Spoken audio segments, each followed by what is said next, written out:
In our Wonderful Day in the Lord podcast today, we're looking at Exodus chapter 20. And yesterday we looked at the giving of the 10 commandments, or the 10 words, which is so pivotal in our understanding of the law of God. It was given. This is the moral aspect of the law of God. And these moral principles, these moral laws reflect the very nature of God himself. And 9 out of the 10 commandments are repeated in the New Testament for us to keep as well. But we're going to look today at how the people of Israel initially responded to the giving of these laws. And we start with verse 18 of chapter 20, and we find that we're going to look at 3 things here in the rest of this chapter as to how they responded. First of all, they responded with fear. It says in verse 18, all the people perceived the thunder and the lightning and flashes and the sounds of the trumpet and the mountain smoking. And when the people saw it, they trembled and stood at a distance. And they said to Moses, speak to us yourself, and we will listen. But let not God speak to us, or we will die. So the very first thing we see is fear. So I guess we ought to examine ourselves. If we were there, and we see, as it says in verse 18, the flashes of lightning, we hear the thunders, we see the smoke coming up from the top of the Mount Sinai. All these things, there's the trumpet sounding. It doesn't say whether this is a man-oriented trumpet sound or from the heavens. It would apparently be from the heavens itself, perhaps the angels sounding trumpets. It's an awesome thing. It's a very awesome thing. And they trembled, it said, and stood at a distance. I suppose most of us would do something similar. This is unbelievable. This is not like anything they had ever experienced before, and they're petrified at God. And they say to Moses, listen, we will listen to you, but we're not going to try to listen to God. We will die in the presence of such awesomeness and such power. And so there is this fear. That's the very first thing. We can't really condemn them for that, but it's not what God wants. And we see that in the second feature of this response, going down to verse 20. It says, Moses said to the people, do not be afraid, for God has come in order to test you, and in order that the fear of him might remain with you, so that you will not sin. So the people stood at a distance while Moses approached the thick cloud where God was. So Moses remonstrates them in a sense here and says, do not be afraid.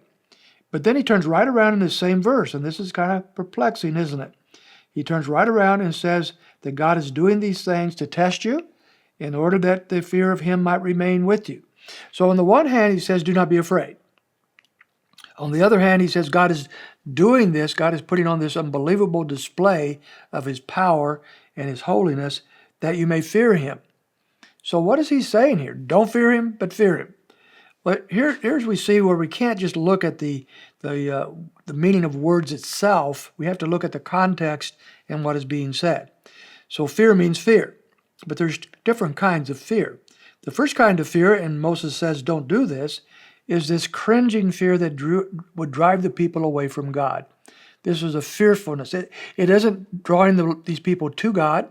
It doesn't cause them to love him more or want to follow him better, to draw near to him. They want nothing to do with that. This is a cringing fear, just like the pagans would have of their gods, their deities, that they believe were always out to destroy them.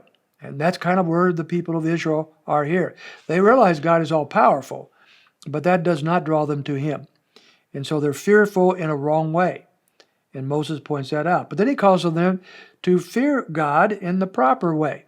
God is testing them. God is showing them himself so that they might fear him in the sense of proper worship, proper awe, and proper desire to draw near to him. The fear of the Lord, as taught throughout the Old Testament and to some extent the New Testament, is a fear that doesn't drive us away from God. It's a fear that draws us to him. And that is what God wants these people to do, and so that they would not sin, he says. If we understand the holiness and the greatness of God, it would that fear, that kind of fear of the Lord, would cause us to not want to sin. And that was the point here. Now, the third thing we see is the holiness of God itself.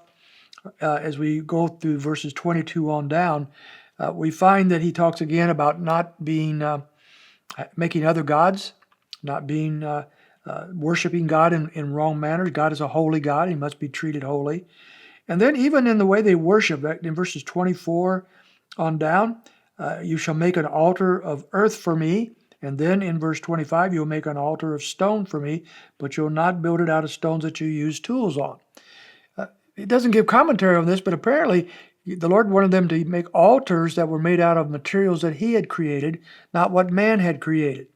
Perhaps this is an implication for them, that their worship of God and their relationship with God is coming from him, not from us. Our efforts do not impress God. Our efforts are a response to God. And he's saying, I don't want you to build altars that men make. I want you to build altars out of materials that I have made, that you recognize that I am the all-sufficient one. I am the one that is to be worshiped. Well, that's where he's at. We're going to start in chapter 21, looking at some of the other kind of laws, and this I hope will be interesting to you. We'll see you tomorrow.